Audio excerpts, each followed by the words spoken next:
What it is, people, it's your boy Doggy Diamonds, and I'm here with Mr. Death Be the Penalty. Rings up. You know what I'm saying? One of the most classic records you'll ever hear ever. I'm gonna introduce him right quick, because it's an honor and privilege for me. Brooklyn Hardbody, Shabazz, the disciple right here. You know what I'm saying? Sure. Is it still the Lost Disciple or still? Nah, it's just Baz. Baz. All right. So that's because when you're a disciple, you're a student. Okay. You learn. Okay. I'm still learning. Okay. But I learned a lot. Okay. So I became a teacher now. I'm up top. Okay. You know what I mean? Still learning though. Still humbled under God. That's what dog angels mean. Those humbled under God.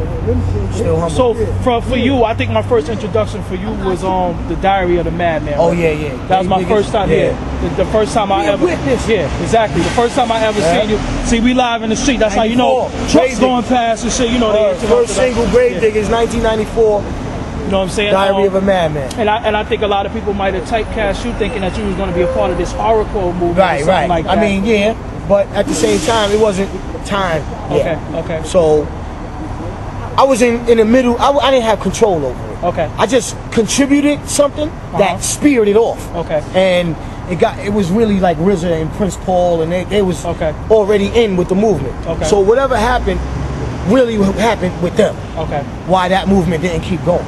You understand? Okay. I mean, there's a lot of fans out there who that genre gave birth to, and they keeping it going underground. But as far as us and how we wanted to bring it, it's like they don't want knowledge itself. Like you said, they don't even want to learn. Yeah, nobody want to learn nothing. So you and then the second introduction to you was the Death Be the Penalty record. You know what I'm saying? Like I did that the same year too. Yeah, that record, like that shit meant a lot to my life. You know what I'm saying? Because that record was just like nobody talking about this. Right. And at that era, in the midst of Biggie and everybody, we had the Bad Boy era. Right. We had the Death Row shit going on. You know what I'm saying? And that was right there. And it was the like, only one by itself. Yeah. And we had all this. We had the great music coming from the West, the Death Row. We had the great music coming from the East, and then we had some type of balance in there. And I was like, damn, Death Be the Penalty. And I was like, yo, he from Red Hook, so it's like my Brooklyn bias kicked in. You know what I'm saying? I'm like, yo, I gotta, I just, you know, something about, you know, us in Brooklyn is to be a different breed. You know what I'm Brooklyn saying? Brooklyn is just, it give birth to warriors, man. When we bang it out. When you did that record, what was you looking for the response from people when you did that record? It was supposed to have really been a Sons of Man joint. We just finished Five Archangels that night, but then the second song was that, and I went first, and then it was like basically the time ran out kind of anyway. It was like 8 in the morning, niggas was blown out, and niggas was like, yo, you might as well just keep that. We don't even need to come in and finish that. You did so beautiful on that, keep that. I ran with it. Ran with it. When you hit that when you hit the record, where you hit the flow, when you was like from the like I heard other people do that flow. You know what I'm saying? Like I heard RZA do the flow on the St. Nas commercial. You know what I'm saying? It was vault, and the general the block. But I don't think a lot of people know that shit really came from you. Like RZA said, there's so much music we had to offer, but our release dates was controlled. Yeah. And it was controlled to a point where it kind of like was being held back on purpose so other niggas could come out with our shit. And we see the shit going on today right now, at this moment. We said today, yo, something is going on. Yeah. Because these dudes saying the same thing we just said on Red Hook Houses. Yeah. And everybody really didn't even hear the album. How they know about that? So it's something going on we don't know about. What could the people do to help bring more light to what you're doing? Like how could you make them more aware? How could they become more aware? Just open your spirit, man, and just feel what I'm saying. That's it. Just listen to my story, because it can save your life, man. I done heard all kinds of, yo, that record helped me through my bid. That record helped me from committing suicide. I done heard all of that.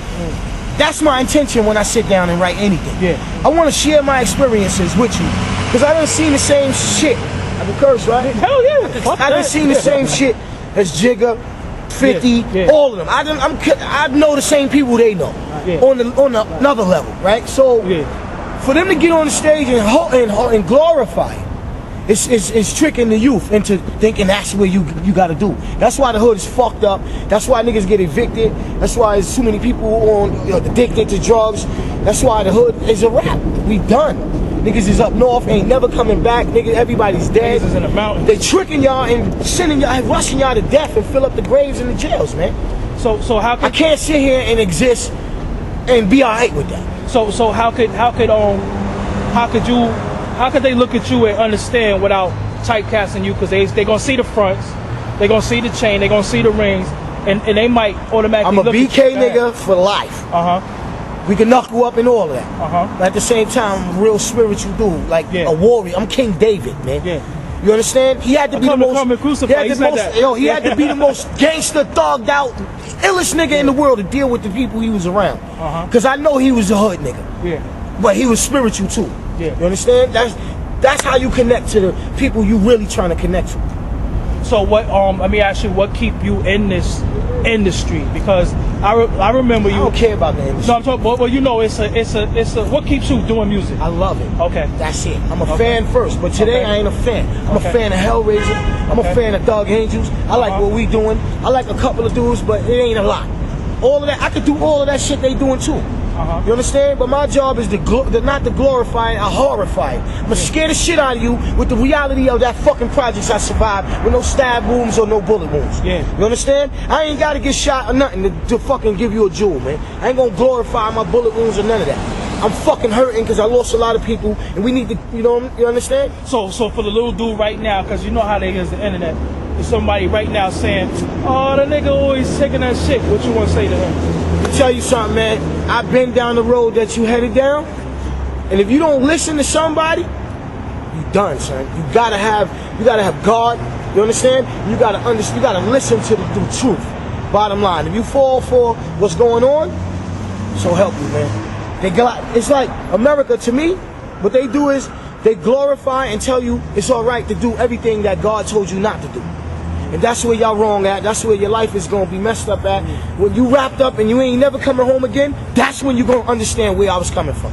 And I want to try to stop you from even going that far and understand right now. You know what I think? I think it's important. I'm going to say this right here. I think it's important that a lot of people don't realize, like, Big was my homeboy. I grew up with Big. Tupac I met one time, and they glorified Big and Tupac beefing with each other. And the end result, no beef. And the end result is that they both dead. You understand? That's the end. That's like the end. You know what? The end result. That's what I give you in my songs. Yeah. Like Crime Saga, I gave you the end result of fucking with the drug game. I put it in front of you so you can see it without having to go through it. Because you might not even survive it and get through it like I did. So I'm giving it to you so you can make the choice right there when you finish watching the video. Like, oh shit, this nigga, yo, damn man, that niggas, 9 niggas got hit in the head. Yo, what the? I ain't fucking with that. Like, that's my job. I'm gonna come at from a lifeless point of view. When you got 1,000,000 years in jail, that's when you start saying to the little niggas, if you talk to a lifer, he gonna tell you, yo, stay in school, do good, because you got choices right now you can make. I'm fucked up. I can't make no more choices. You understand? I'm done. So do it right, or you gonna end up in here with me, and I'm gonna be fucking you.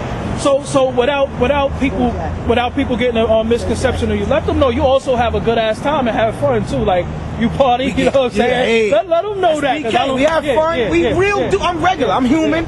I got flesh. I'm emotional. I'm me. But at the same time, I know I have a higher responsibility, and I owe it to my father. You understand? And I am not gonna refrain from that duty. Even when they put me in the ground, I'm going to speak to you from the grave.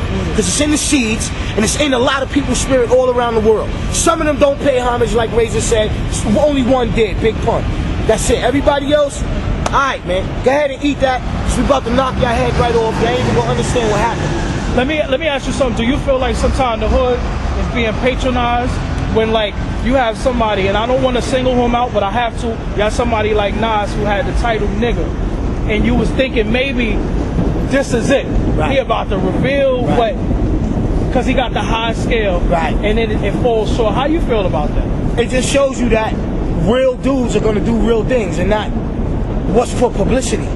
That was, to me, like, hip-hop is dead. That was publicity. We not dead, nigga. We right here. It's just they shut the gate to the dudes who inspired them, so we don't never get where they at and shut them down. That's all it is, man. I better wake up, man, because there's no leash on these wolves and lions no more. The piranhas is hungry, and the stingrays is not playing right now. But you know what, though? They fucked up because they let certain people like me in. Once you let the lions out the cage, they fucked up. And they all from BK, I told them, no, they fucked up. And y'all know who I am. You already know, that style is flowing through these. And they rock. You already know. You know what I'm saying? I'm right here. Yes, sir. So, let the people know about your projects you got coming Well, basically, right now we just put out the Welcome to Red Hook Houses. Okay. Me and Hellraiser, Thug Angels, and that was on Baby Grand. Anyway, right now we got a Ayatollah album, totally produced by him. Okay. Ready to go. We mixing that right now. Out of here, right? Okay. I got like 50 Baz albums. I'll just be hiding. Because every time I used to shop joints back in Yeah. Son, A&R's giving you joints to artists on the label. I'm seeing my joints come out without me. I'm fuck the industry, feel me? I'm gonna just record and tour, and I'm gonna keep it to myself. And when it's time, I'm gonna bang their head in. And that's what me and Razor's doing right now. We got the Heaven Razor album. I'm gonna be all on that. Okay. It's just gonna keep going from here on. So let us inside the studio session, if you can. Give us an image of the studio session with you, Razor, and Ayatollah. What is that like?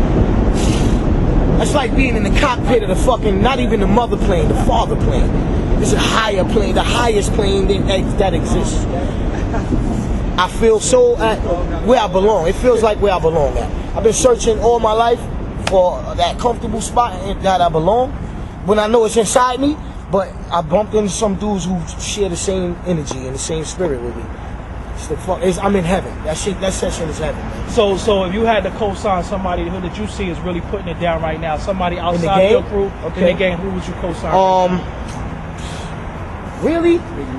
Like, there's dudes out there, but like Game, he good. You know what I'm saying? He talk real shit, right? Cool. Nas, he talk real shit, but sometimes he seem like he's out for the publicity to me a little. And really not nobody. Jeezy, he good, you know what I'm saying? Because he talk slick. He talk like a New York nigga. Him and T.I. They sound like they used to live in New York, and they moved to ATL in the 80s and just lived down there, stayed down there. So I relate to them, right? So who right now, who you think is in the industry that's trying to teach? I don't even really listen to nobody. So that answers that right there. I don't even watch BT. I don't listen to the radio. I don't think nobody I don't turn on the radio or watch videos no more. I'm done. I don't think nobody does. I can't even answer the question. I'm done. So I'm not a fan no more. I'm hurting, man. So for right now, for the people who want to stay with you, stay in contact with you, send you music, collaborate, pay for them features, yes, sir. How can they get at you? Stop it. We get $1 million, just for the love. Alright, it's love, but we work too. Shabazz the Disciple. You know what I'm saying? You go to myspace.com/Shabazz the Disciple. Go on my MySpace page. Everything is right there, man. All the videos he just named, everything. Other ones there that you never heard of, it's all there, man. You understand? You got the Thug Angels International. You know, the myspace.com/Thug International. Thug Angels International. You go in there, you see everything right there too, revolving around me and Razor too. You understand? And all of our pages. You got in the footage. You might as well say who he is. Thug Angel. You already know, man. That Kimmy Majesty. You already know. They got some big noise. You already know. And they could get all that all the they could get all the merch, everything. We got the fucking. Put it in the text. We got the button downs with the paisley collars and cuffs and cuff links and fly $50 shirt shit with the logo on it. So if you want to get your grown man on with the hard bottoms and they don't want to let you in the club, throw that on. We got all of that. Just go to the pages, man. So, all right, it's two things I need for you. One, I need you to let them know you're on ForbesDVD.com. Straight jacket, Shabazz the Disciple, man. Death still be the penalty. I'm a Thug Angel, wings up, Razor, what it is. My Ayatollah. Right here, man, Red Hook Projects, man. I'm on Forbes DVD. It's a Brooklyn takeover right now. All the time. Sit down, nigga. And I'm going to step back. And I want to hear some lyrics. I'm gonna step back. I'm gonna watch it later. I'm gonna chill over here. I got something later that I'm gonna watch. Wow. You're gonna make me dig in the vault. I fell in love with her in 7th grade. She was in the 12th. She said Rakim and KRS gave her knowledge herself. Run DMC introduced me to her. Backstage with Slick Rick, and it felt like I've been to her. Was always the first love no other girl could replace. She's the one that caught my jewels and always keeping me laced. We've been together 20 years now, and I love her the same as the first night I ever met her and ignited the flame. She always bouncing out of state, but I never lose the faith. Cause for her, in my heart, there'll always be a place. Like the time when she moved to LA with Dr. Dre in '93, B.I.G. brought her back to BK. Then she moved to Shaolin and moved in with Wu-Tang. She brought us along with her this time to do our thing. Got boned by some thugs. Easy E introduced her to, and now Snoop Dogg got her high one night and he seduced her too. Now she down south doing her, getting it crunk, and Hot Boys got her in the club looking platinum, getting drunk. You might say she cheated on me when she slept with Pop, and how Young Hova got her in Marcy, now she rolled with The Rock. I heard she even got the dog DMX, dig out her belly, gave Jada a kiss, flirting with Eminem and Nelly. Lil' Kim got her going both ways. Oh well, and all this time she lived a double life in love with LL. Figure it out, read between the lines, Forbes DVD.